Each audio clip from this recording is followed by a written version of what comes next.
Hello friends, हम पढ़ रहे chapter number 3 entrepreneurship development. Last lecture में हमने एंटरप्रेन्योर का मीनिंग और कैरेक्टरिस्टिक्स के बारे में पढ़ा। फ्रेंड्स, एंटरप्रेन्योर ये एक आपके हमारे जैसा ही सिंपल पर्सन है जो कुछ अलग थिंकिंग से बिजनेस करना चाहता है और हम उसे कहते हैं entrepreneur. Entrepreneurship it means to how to run the business organization।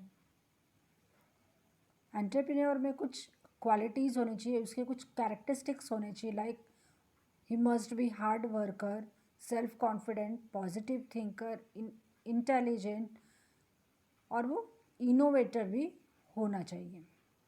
Successful बनने के लिए चैलेंजेस फेस करना और latest technology, latest process adopt करने की कोशिश करने वाला पर्सन इनोवेटर कहलाया जाता है। कंज्यूमर्स की वांट्स और डिमांड्स को सेटिस्फाई करना ये उसका बेसिक एम होना चाहिए। आज के लेक्चर में हम पढ़ेंगे फंक्शंस ऑफ एंटरप्रेन्योर। एंटरप्रेन्योर को बिजनेस सक्सेसफुल करने के लिए मार्केट कैप्चर करना पड़ता है। मार्केट कैप्चर करने के लिए उसे ग्लोबल वर्ल्ड या करंट सिचुएशन के अकॉर्डिंगली साथ चलना होता है। इट मीन्स करंट सिचुएशन के अकॉर्डिंगली उसको उसका बिजनेस रन करना होता है और साथ ही कुछ बेसिक फंक्शंस भी परफॉर्म करने होते हैं ताकि उसका बिजनेस सक्सेसफुली और कंटिन्यूसली रन कर सके। So friends, let's start with functions of entrepreneur. First is innovation. Innovations, it means to create something new which is different from others.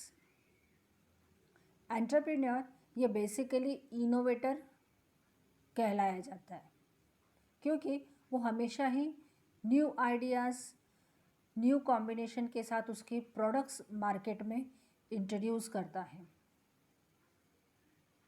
या फिर उसके एग्जिस्टिंग प्रोडक्ट में ही कुछ चेंजेस करके उसे एक नया लुक देकर नए फीचर्स के साथ मार्केट में इंट्रोड्यूस करता है। कस्टमर्स की वांट समझकर उन वांट्स को सेटिस्फाइड करने के लिए वो नए प्रोडक्ट्स या नए फीचर्स के साथ एग्जिस्टिंग प्रोडक्ट्स को मार्केट में लाने के लिए उसका फर्स्ट प्रेफरेंस होता है। विथ दैट इनोवेशन ये ऑर्गेनाइजेशंस की प्रॉब्लम सॉल्व करने में भी बहुत हेल्पफुल होता है। फॉर एग्ज़ाम्पल, हम जो मार्केट में मोबाइल्स के नए वर्जन्स देखते हैं, फ्रेंड्स, बिजनेसमैन इन वर्जन्स को इंट्रोड्यूस करता है to satisfied the demands of the customers.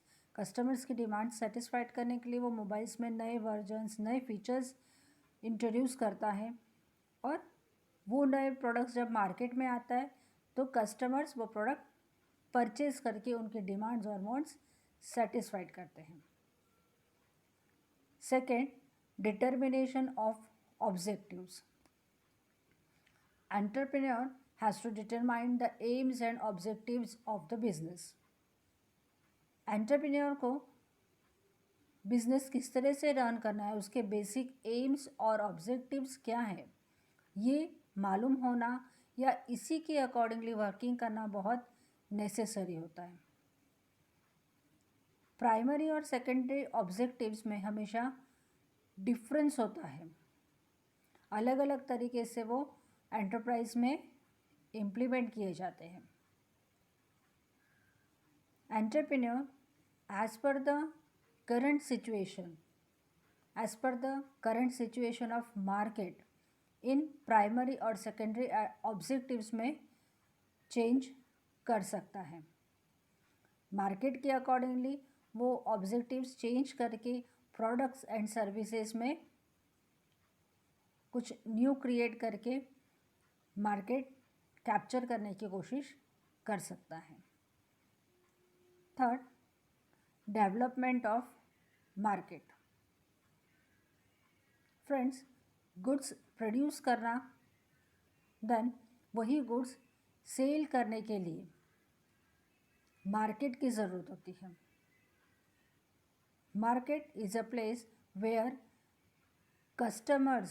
consumers are always available to purchase the products and services. Entrepreneur को इस तरह का मार्केट फाइंड करना होता है जहाँ उसका प्रोडक्ट ज़्यादा से ज़्यादा सेल हो सके या उसकी सर्विसेज ज़्यादा से ज़्यादा सेल हो सके। विद दैट, एंटरप्रेन्योर की हमेशा ये कोशिश होती है कि एग्जिस्टिंग मार्केट में भी वो उसके प्रोडक्ट्स या सर्विसेज सेल कर सके और उसके बिजनेस ऑर्गेनाइजेशन की ग्रोथ कर सके। इसके लिए एंटरप्रेन्योर कुछ सर्वेज और रिसर्च कंडक्ट करता है which are related with the customers wants and demands. Customers की क्या ज़रूरतें हैं, उन्हें क्या चेंजेस चाहिए प्रोडक्ट से, उनकी फ्यूचर वांट्स क्या होंगी, इन सब चीज़ों से बातों को लेकर वो मार्केट सर्वे करता है, रिसर्च करता है। जो भी रिज़ल्ट आता है उस रिज़ल्ट के अकॉर्डिंगली वो प्रोडक्ट्स में डेवलपमेंट्स चेंजेस करता है।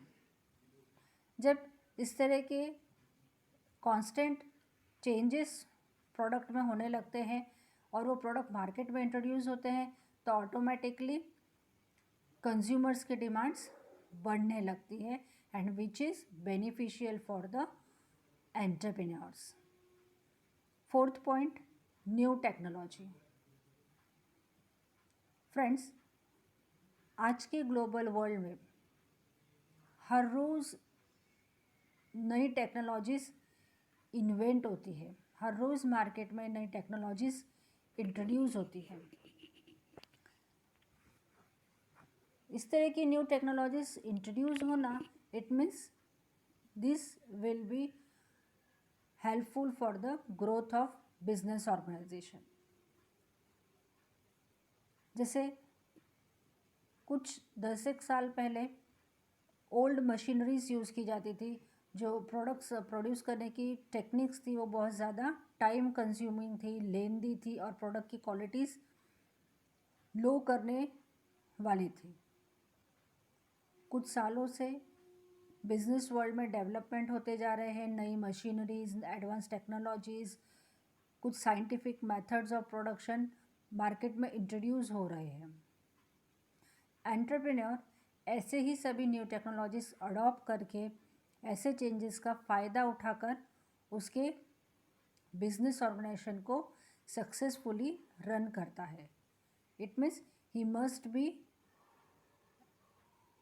follow the new technologies for running his business.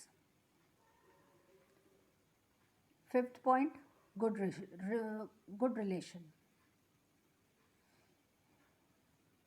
Entrepreneur के लिए ये बहुत ज़रूरी है कि वो वर्किंग एटमॉस्फेयर, ऑर्गेनाइजेशन का वर्किंग एटमॉस्फेयर हेल्दी बनाए रखे, क्योंकि उसका पूरा बिजनेस ये उसके एम्प्लॉयज़ की वर्किंग पर डिपेंड होता है। अगर वो अच्छे रिलेशंस बनाए रखता है सबऑर्डिनेट्स और सुपीरियर्स के साथ, then they will contribute their best to the business. With that, entrepreneur के बिजनेस का एक गोल्डन रूल ये भी होना चाहिए कि he must maintain coordination among the employees. उसे एम्प्लॉयज़ के बीच कोऑर्डिनेशन बनाए रखना बहुत ज़रूरी है। Next point, organising funds. Entrepreneurs के लिए न्यू बिजनेस इस्टेब्लिश करते समय सबसे ज़्यादा ज़रूरी होता है फंडिंग ऑर्गेनाइजिंग। उसे फंड्स कहाँ कहाँ से अवेलेबल हो सकते हैं। जैसे मार्केट में इन्वेस्टर्स हैं, बैंक है, कुछ फाइनेंशियल इंस्टीट्यूशंस है जो लोन देने के लिए रेडी होते हैं।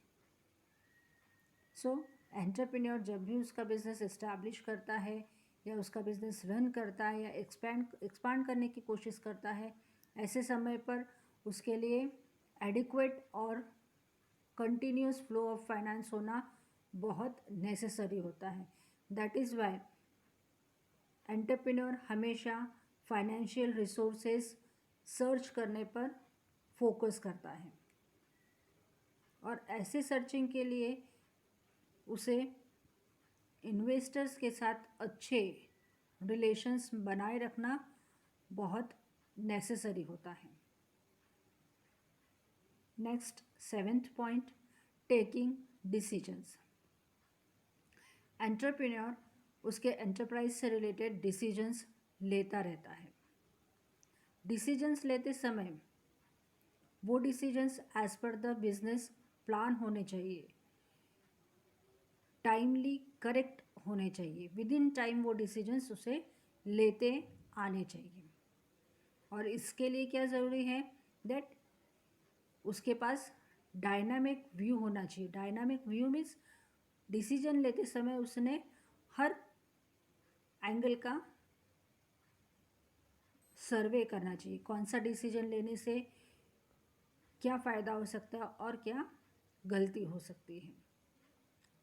Then he should always considers the pros and cons before taking any decisions. Pros and cons means advantages and disadvantages of the decision. कोई भी डिसीजन जो वो लेने जा रहा है उस डिसीजन के एडवांटेजेस क्या होंगे या उसके डिसएडवांटेजेस क्या हो सकते हैं, इन सब बातों का सर्वे करने के बाद ही उसने डिसीजन लेना चाहिए। Thank you, friends.